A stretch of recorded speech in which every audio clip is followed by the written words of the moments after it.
How you guys all doing today? Welcome back to the GSMC Chip Shot Football Podcast brought to you by the GSMC Sports Network. I'm your host, Manny Maradiaga. Today is Monday, September the 9th. We already have our first NFL Sunday past us. The week is still going on, though, with the game set to kick off in about an hour and a half with the Jets taking on the San Francisco 49ers over there in San Francisco. On today's show, we're going to talk a little bit about that game, previewing it in all of its totality, some of the matchups, some last-minute information on it, and I'll be giving you guys my predictions on who I think is going to win. Also, we couldn't have this program without talking about the Cowboys, right? And Dak Prescott agreeing to that contract extension. We're going to get into all of that, plus some more storylines from all the craziness that happened over the weekend, so stay tuned for all of that stuff coming up. But also, before we get started, as always, if you guys have any questions, any comments or opinions you'd like to share, your input is always a big part of what makes this show great, and we thrive on your energy and insights. So whether it's a quick comment, like I said, a thoughtful question, or an opinion you'd like to share, don't hesitate to drop it in the chat. Now, if you want to make it absolutely sure your message stands out and gets featured on the show, there's an easy way to do that. Use the Super Chat feature just by clicking the $ at the bottom of the chat box to send in your Super Chat. This guarantees that your message gets on the air, and it's also a fantastic way to support our channel, and we rely on your support to keep bringing you the sports content you love, and we appreciate every bit of it. So go ahead, let us know what you're thinking, hit the Super Chat button, and let's keep this show as interactive and as exciting. And if you do prefer, also, we still have that alternative option, the tip and donations link, GSMCPodcast.net. By using that, you can still tip and donate and still drop your question and or comment using that method if you still prefer using that. We couldn't do this show without you and your amazing support, and we're always so thankful to you guys anytime you're able to help us out with that new Super Chat feature in the chat box. But now we can start to break down a little bit of what happened over this weekend, right? A lot of it was just on the field, which is great, right? We finally have some football, but we have to talk about some of the information, some of the breaking news off of the field, right? Because it has a big implication on what is going to happen ultimately in this season, right? And going forward. And one of those pieces of news was Dak Prescott, right?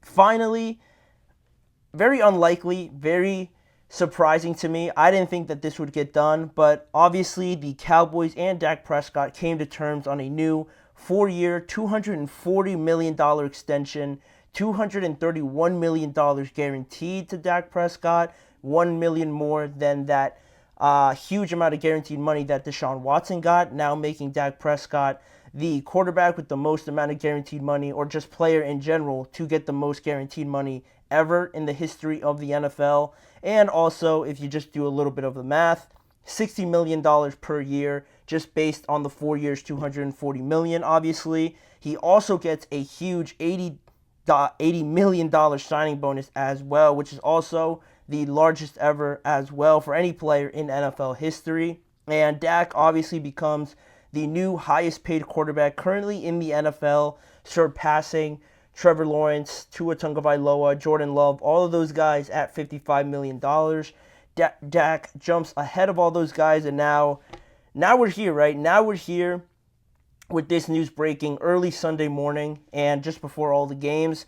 I had already been in the mindset since Friday, since we last talked about how this season was going to go for the Cowboys, how the lack of contract could affect Dak going forward, and whether or not this was going to be the last year for Dak and the Cowboys. I felt that it should have been, but obviously now that's out the window. Now they're tied together for at least another 4 years after this year. So, it is all said and done now. It's I like it in a sense that, this deal for Dak Prescott, $60 million, regardless if you think he deserves it or not, it's just how the market plays out at this point in time. The next quarterback, whether it be Brock Purdy or whoever else comes after that, how much money they get, if Brock goes crazy this year, he could be in line to making 60, 61 or something like that. It's just how the market goes. It's not really based on who deserves it or not. It's just based on how much that quarterback really is valued for their team. And right now, if you look at this Dallas Cowboys team, yes, I felt that they needed a fresh start with everything, but also with that comes the consequence of you're not going to have a quarterback for the next couple of years, and how far back would that set you if you're the Cowboys, if you already extended CeeDee Lamb, if you want to extend Micah Parsons, if you want to continue to hang around the rim, per se, like the Cowboys say that they do. You need a quarterback that's been playing great over the last few years. So because you extend CeeDee Lamb, I didn't really buy any other reports or anything like that that said that you still don't sign Dak Prescott and you could use CeeDee Lamb as an asset to trade for maybe your next quarterback. That just seemed unnecessary to me. If you're going to extend CeeDee Lamb and then trade him, that didn't make too much sense. So now we're here with Dak, and, with this deal coming on Sunday early in the early windows, the Cowboys didn't play until the 4 o'clock window, so there was enough time to get all of this out of the way. And that's one of the big points about this, right? All the money talk and all the rumors about Dak leaving potentially after this year, along with maybe Mike McCarthy if they fire him or extend him maybe at the end of this year. All of that is now out the window because you're able to secure Dak and CeeDee Lamb now for the foreseeable future. And I think the Cowboys feel most comfortable now that they're able to have at least two other most important players on this team. And I think they're going to be satisfied with whatever happens, right? Because it's lose if you do it or not. You're in a lose situation if you extend Dak right now, or if you don't extend them, you're also in a lose situation, right? Because say they get eliminated again in the first round of the playoffs, people are going to look back at this decision and say, maybe you shouldn't have extended him. Maybe you should have just moved on because Dak's not going to be that guy and now you're locked to him for another 4 to 5 years. That's going to be a bad situation, however people spin it. But if you decide to move on from Dak, then the story's going to be, right, you shouldn't have let him go. He was a good quarterback in the regular season. You should have just kept trying to give him another chance. Now you don't have another quarterback, right? You were in a tough spot regardless, so now at least all of that is out of the way, and now there's no real point in looking back on it. It's already done, and hopefully it works out for the Cowboys now. But touching on some of the games a little bit that just happened on this extension and on the Dallas Cowboys, right?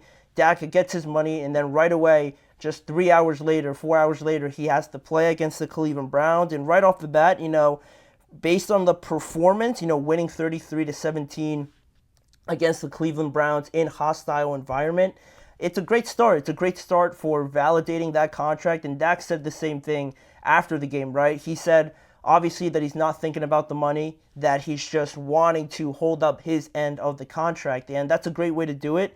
Yeah, they didn't play an amazing game, like Dak threw for like 400 yards and like 3 touchdowns, but they did enough. The scoreline, I think, was a little bit more flattering to the Cleveland Browns. It really, from start to finish, from the first couple drives, you saw how the Cowboys and Dak were looking pretty comfortable and were not really being affected too much by that Cleveland Browns pass rush and just the defense overall, which is very good. It looked like the Cowboys came in with a great plan, great execution on the part of Dak Prescott, and they got out of there with a win where I thought that it was not going to go like that at all. 2 quarterbacks that had a lot of pressure on them.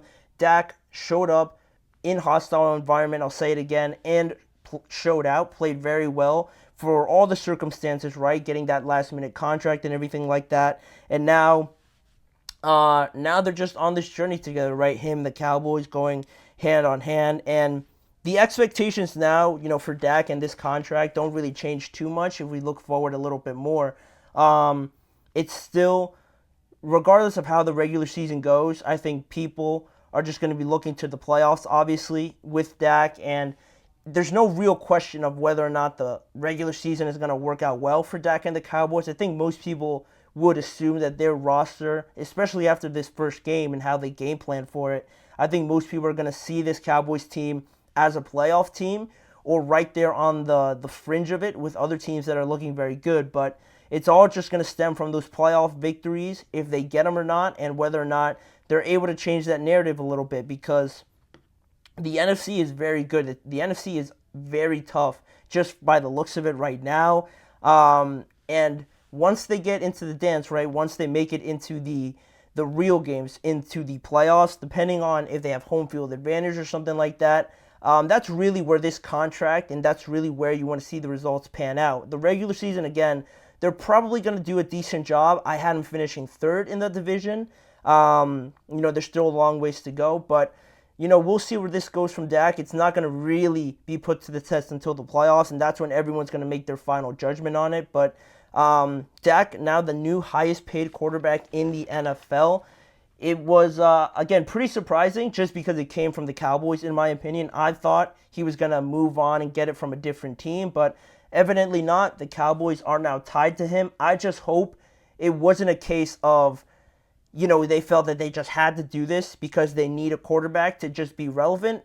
I didn't want it to be that case. Rather, I wanted them to sign him because they felt that Dak could be the guy to take them forward and finally get over that hump. If they still don't believe that and they just signed him for the fact that they don't want to lose a great quarterback, then we're just going to have the same old Cowboys, right? And nothing's going to change. So once the playoffs hits, we're going to see what really has changed and if this Cowboys team has taken a step forward or not. But that's still months away. We're only just through the first week of the NFL. And on that note, we're going to move on from this topic, and after the break, we're going to look into the game tonight, previewing the matchup between the Jets and the San Francisco 49ers, the last game of Week 1.